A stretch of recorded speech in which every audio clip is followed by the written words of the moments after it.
Olá, meus queridos. Para quem não me conhece ainda, eu sou a Juliana, sou psicanalista e astróloga. Hoje eu gostaria de conversar com vocês sobre a tendência de comportamento anarquista. Mas antes, eu vou conversar com vocês sobre o meu curso. Meu curso fala sobre psiquiatria e espiritualidade dentro dos transtornos emocionais pela visão da astrologia. Também quero divulgar com vocês o meu livro. O meu livro fala sobre o lado luz e o lado sombra das emoções que a gente carrega. Se você ficou interessado em querer saber um pouco mais sobre você e quer marcar um horário, eu faço atendimento presencial ou online, vou deixar fixado aqui no primeiro comentário os links de acesso e também na descrição do vídeo a forma como você me encontra e como você procura saber um pouco mais sobre os meus trabalhos.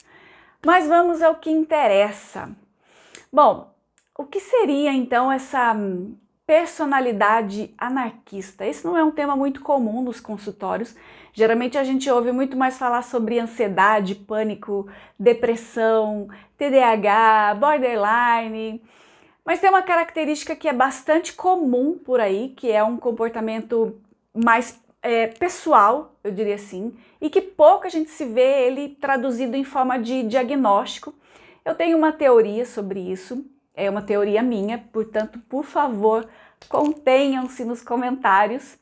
A minha teoria é que ultimamente as pessoas elas estão mais preocupadas em encontrar uma desculpa para o seu próprio comportamento do que disponível para querer encontrar a si mesmo e para querer buscar um autoconhecimento.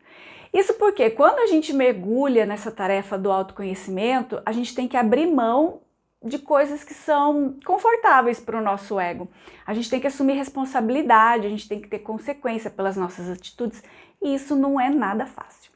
Mas vamos ao ponto. O tema de hoje é a personalidade anarquista.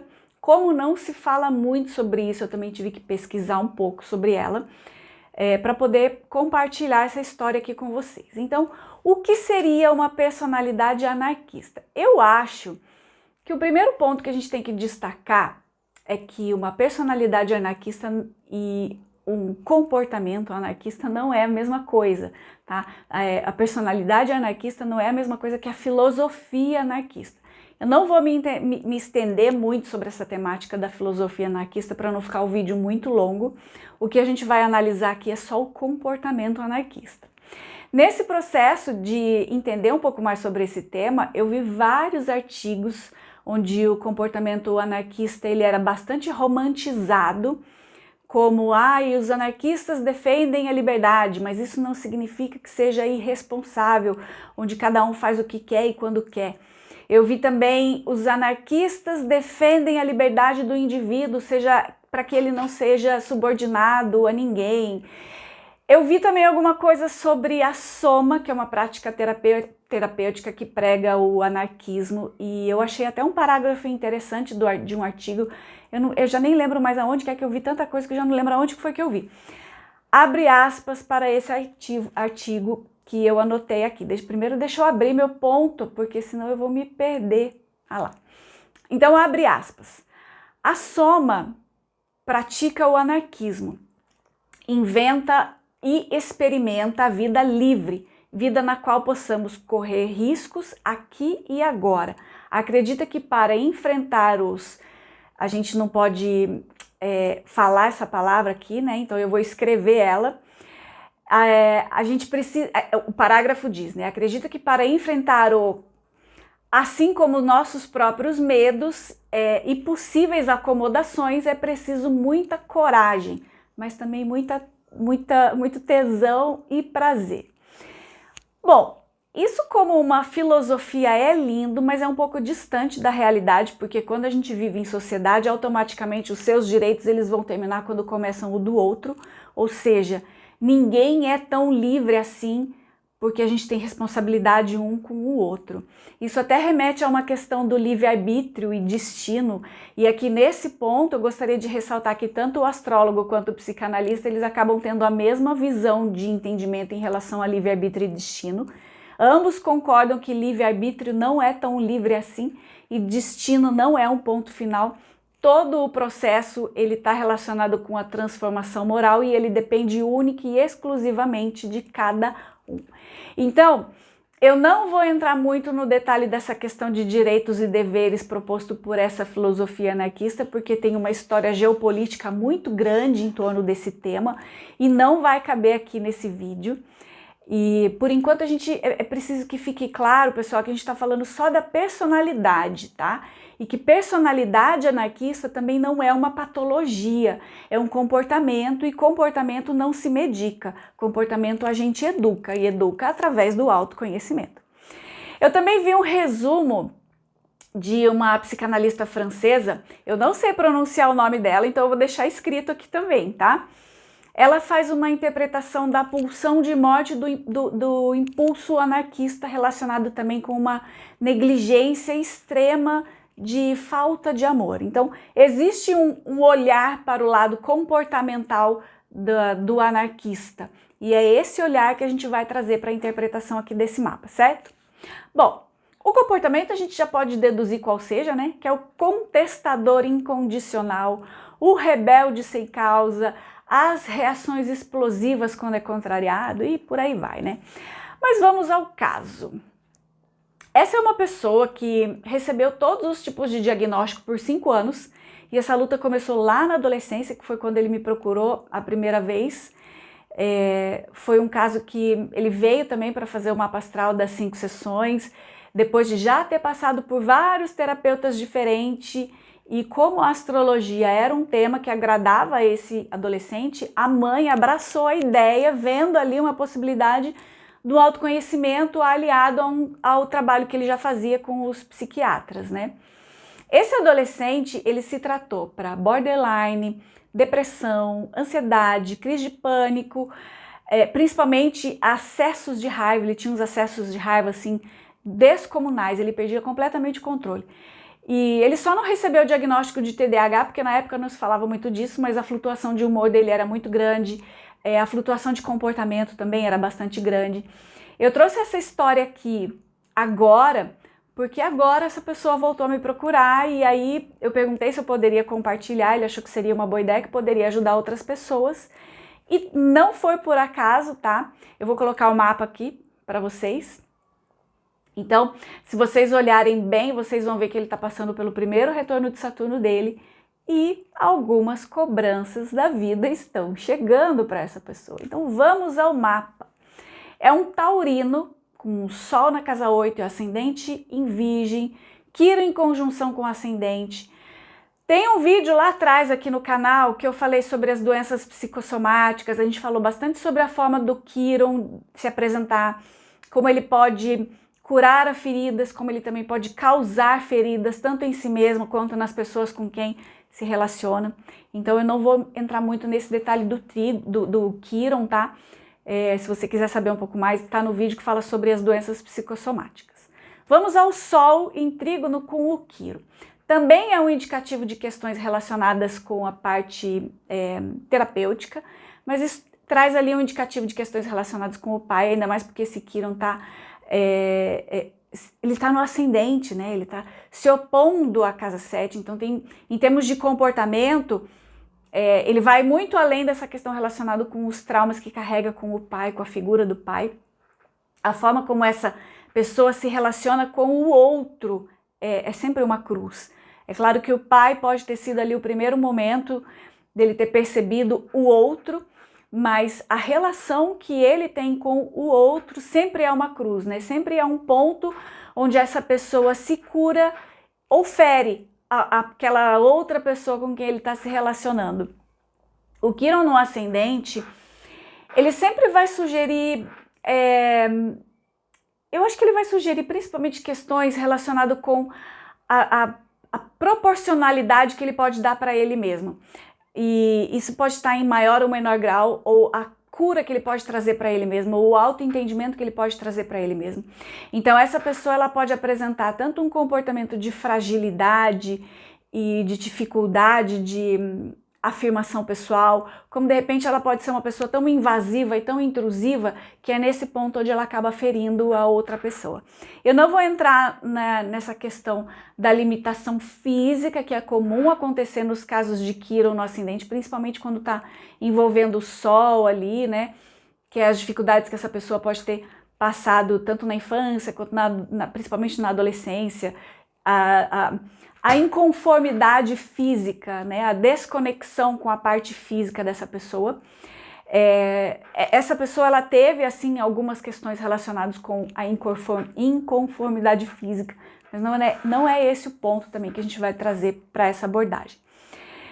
O fato é que assim, tanto se sentir desconfortável com a própria aparência física, tendo ela uma limitação, uma deficiência ou só uma desconformidade física, isso vai trazer para essa pessoa uma sensação de desajuste. Essa pessoa ela se sente desajustada de alguma forma.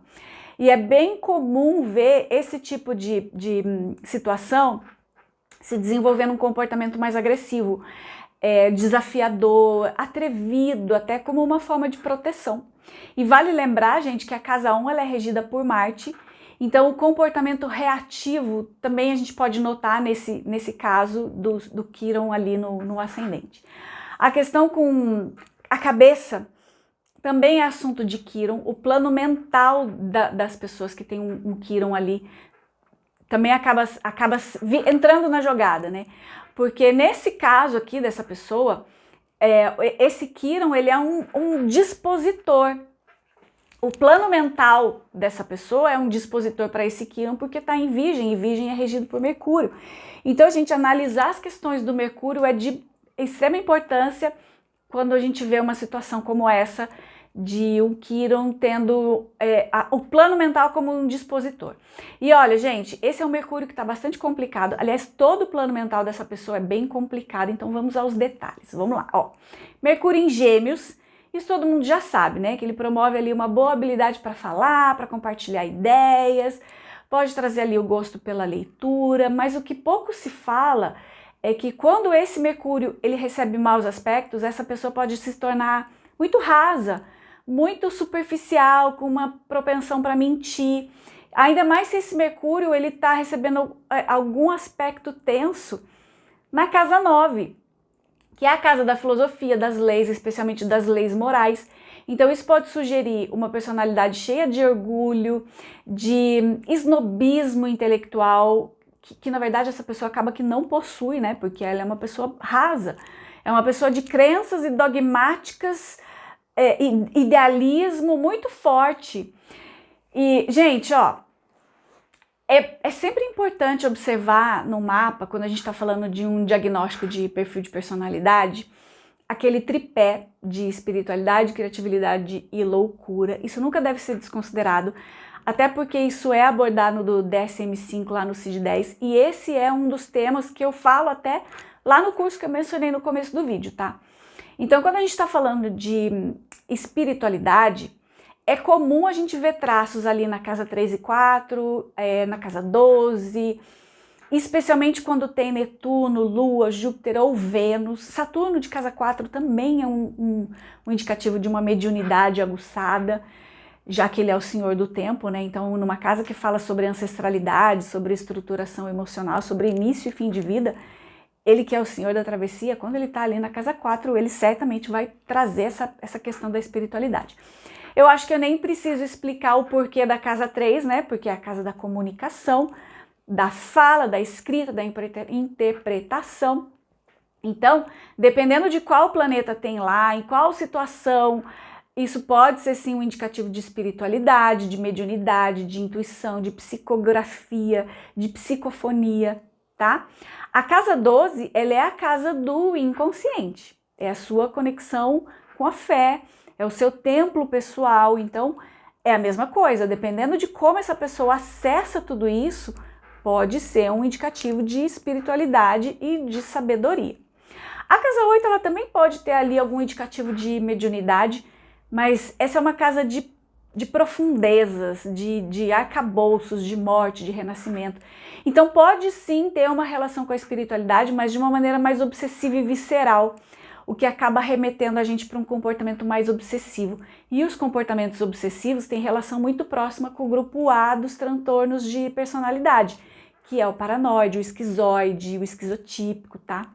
Já quando a gente está falando de casa 9, que é a casa da filosofia, dos dogmas, das leis, e especialmente de leis morais, mais uma vez aqui ressaltando esse ponto, ela tem uma relação com a religiosidade justamente por causa disso, por causa dessa relação que tem com as leis morais.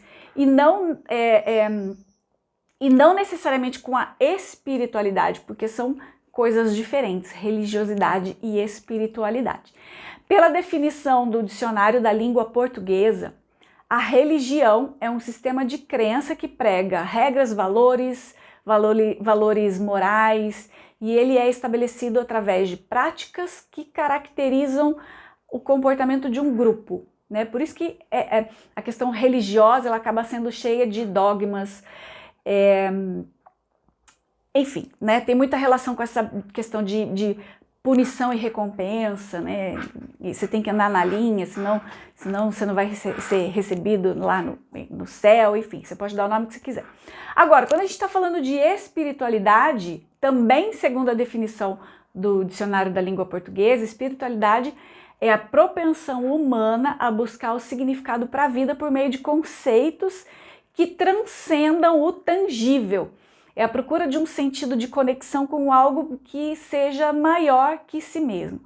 Por isso que a casa 9, sendo uma casa de lei, tem mais ligação com a religiosidade do que com a espiritualidade. Eu observo mais a espiritualidade na casa 12 do que na casa 9. E ambas têm a regência de Júpiter. Então trazem essa faceta do buscar o algo mais, tá? Bom, encerrada essa questão de interpretar questões de espiritualidade e de religiosidade, vamos voltar para o caso aqui do nosso cliente. Reparem só que esse é um Mercúrio que ele está fazendo uma conjunção com a Lilith, o que já sugere uma dificuldade de expressão, uma comunicação um pouco mais dura e fria, né? Afiada, autoritária até. Às vezes um humor negro, até algumas palavras um pouco mais baixas assim para se comunicar.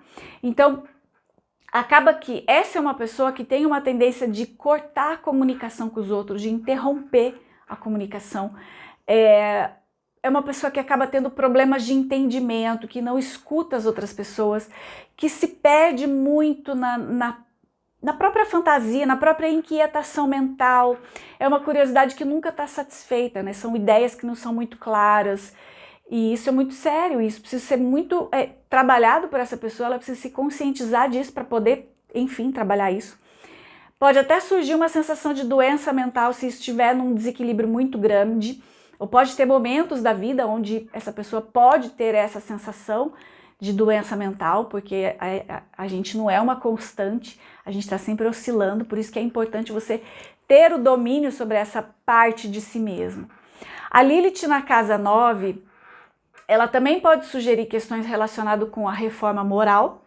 Então, essa é uma pessoa que é muito apegada às suas próprias convicções, não considera muito a verdade das outras pessoas, e como é uma Lilith que tem alguns aspectos bastante desafiadores, isso sugere que é uma pessoa que tem um certo assim gostinho por desapontar. Ele é tão do contra, tão questionador, que ele gosta até de desapontar. E são pessoas que, por ter essa veia muito forte, pode até cometer alguns atos que sejam assim condenáveis pelo coletivo em nome de algum fanatismo. E esse fanatismo, ele não precisa ser necessariamente religioso, ele pode ser político, ele pode ser cultural, ele pode ser ideológico, tá? Desde que seja alguma coisa que justifique a própria atitude daquela pessoa. A pessoa ela tá tão vinculada com aquela ideologia dela que tudo justifica, para ela tudo faz sentido, tudo é justificável, mesmo que seja cometer alguma coisa que não é muito aceitável pelo coletivo. Então, por essa Lilith se envolver com esse Mercúrio, essa pode ser uma pessoa que se acha intelectualmente superior aos outros e, consequentemente, acha que não precisa se dedicar para mais nada na vida, né? Então, ela já sabe tudo, ela já viu tudo, ela já conhece tudo, o que pode levar também, em alguns momentos de desequilíbrio, a pessoa se tornar um vagabundo intelectual, porque já conhece tudo, eu fico tão divagando nas minhas próprias teorias filosóficas, nas minhas próprias teorias ideológicas, que a minha própria opinião basta e aí eu me torno um vagabundo intelectual, porque eu já sei tudo, eu conheço tudo, mas eu sou muito esperto, eu sou muito inteligente, eu já sei tudo, eu não preciso buscar o algo mais. Também pode sugerir um outro ponto aqui, são ideias tão estranhas que podem ter relação com a abstração mental, que de novo sugere problemas intelectuais, tá? Então, gente, só esse ponto já explica muita coisa relacionada com o comportamento anarquista dessa pessoa, o gosto por contestar a ideologia e o fanatismo pregado ali nas veias dessa pessoa e os desequilíbrios constantes que pode levar essa pessoa a agir de maneira impulsiva. Mas não é só isso. Essa Lilith, ela também se envolve com o Júpiter, que está retrógrado em Sagitário, na casa 3, a casa das comunicações, sugerindo uma pessoa que quer a liberdade a todo custo, que tem um espírito contestador, que recusa os padrões morais principalmente oferecidos a ele na primeira formação da vida, né, na base de formação dessa pessoa. A Lilith, quando ela faz essa oposição com Júpiter, independente de estar retrógrado ou não, já sugere uma pessoa que rejeita ali as convenções sociais, tá? Que já rejeita a questão de lei, de ordem. Então, certamente é alguém que tem ali a tendência ao comportamento anarquista, porque naturalmente ele já rejeita essas possibilidades de lei e de ordem, de respeito mútuo. No caso de um Júpiter que está retrógrado em Sagitário, pode ser uma pessoa muito leviana, né? Alguém sem disciplina, que se preocupa mais com a quantidade do que com a qualidade. Então, é uma pessoa que não tem a sua parte intelectual muito firme, que se recusa em buscar mais conhecimento, porque lá dentro ele acha que já sabe tudo, principalmente quando ele está nessas fases do lado sombra, né? Principalmente quando está mais conectado com a sombra. Então, é uma pessoa que tem uma grande dificuldade de fechar a boca, de se calar, porque tem que ter a última palavra, tem que contestar. É uma pessoa que não tem muito tato com as palavras. E, gente, o grande motivador desse comportamento anarquista dessa pessoa é o complexo de poder. E o poder, nesse caso, significa vontade de ter o controle. E isso tem uma relação muito íntima com a necessidade de se sentir valorizado ou de se sentir importante. E a gente observa isso nessa quadratura em T que o Sol dele faz com o Marte, que tá lá em Leão, na casa 12, e sempre que eu falo sobre a dificuldade de lidar com o Marte cheio de desafios na casa 12, eu sempre falo disso. Mas eu acho que assim, a gente não pode generalizar, tá? Não é porque a pessoa tem o Marte na casa 12 que ela vai ser cheia de problemas, não. Mas a gente tem que olhar com cuidado quando existe um Marte na casa 12. Quais são os aspectos que traz ali. E esse Marte dele tá em Leão, tá? Leão, lá na casa 12. Então, e se envolve com Plutão. É uma quadratura de Marte e Plutão, que a quadratura de Marte em Plutão, por si só, já vai gerar disputa pelo poder, aquele que quer ter a vontade de dominar, quanto também a falta de poder, tá? E situações de humilhação e de submissão. Então é uma pessoa que provavelmente ela transita por esses dois universos. Mas de um modo ou de outro, é uma pessoa que está sempre lidando com essa temática do dominar e de ser dominada. Gente, essa parte aqui dá para explorar bastante, por ser um Marte de casa 12, e a casa 12 tratar ali dos inimigos ocultos. Então é bem provável que essa seja uma pessoa que acaba sendo mais dominada pelas suas próprias tendências inconscientes, e esse inimigo oculto seja ele mesmo. Então, a sua própria sombra, é isso que sobra para ele. O inimigo dele acaba sendo ele mesmo. Mas aí o papo vai ficar filosófico demais, não vai caber aqui nesse vídeo, vou deixar para uma outra situação. Porque tem mais uma coisinha que eu gostaria de pontuar antes de encerrar, que é o Saturno dele em Peixes. E a gente já sabe que o Saturno em Peixes vai cobrar das pessoas comprometimento, amadurecimento moral, amadurecimento emocional. E por estar fazendo uma oposição com o Quirón dele, que está no ascendente, o processo de cura dessa pessoa vai acontecer quando ele se conscientizar desses fantasmas de tirania que ele carrega, e mesmo sem querer ele acaba derramando sobre as pessoas com quem ele se relaciona, com quem ele convive. E claro que isso começou a acontecer agora, durante o retorno de Saturno dessa pessoa. Olha que maravilha que é você poder viver os retornos, principalmente o retorno de Saturno, de uma maneira consciente, né? Eu fico particularmente feliz em ver que alguém que está tentando melhorar a si mesmo, que veio procurar ajuda para isso. E eu tenho certeza que muitos progressos vão vir para essa pessoa, especialmente agora, nesse trânsito de Saturno, que está mexendo com esse Quirón dele, e com o Plutão também, que vai entrar agora em Aquário, que vai mexer com a casa 12, né? Que vai mexer ali com toda aquela história dele. Apesar do Marte dele estar em Leão, ele vai mexer com a casa 12 dessa pessoa.